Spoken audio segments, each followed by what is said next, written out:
Hello guys, welcome back to another video. So in this video we are going to start to do calculations of full standard form. So if you are to calculate, for example, let us say a, we're having 7 times 10 power 2 or exponent 2, 8 times 10 power 4.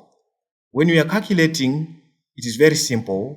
We take the integers, we multiply the integers first, then same time we multiply the exponents. Okay, so here in this case, 7 times 8, it is nothing but 56.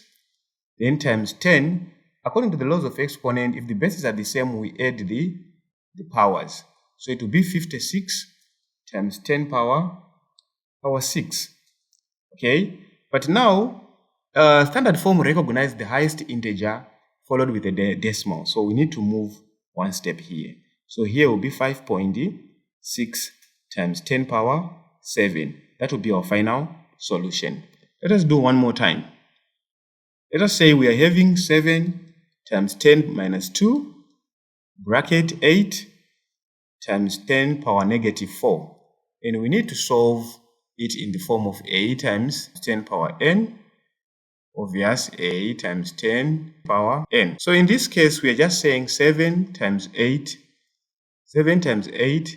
times 10 power minus 2 times 10 power minus 4, which is equals to 56. Here, it's equals to 56 times 10 power minus 2 plus minus 4, which is equals to 56 times 10 power minus 6.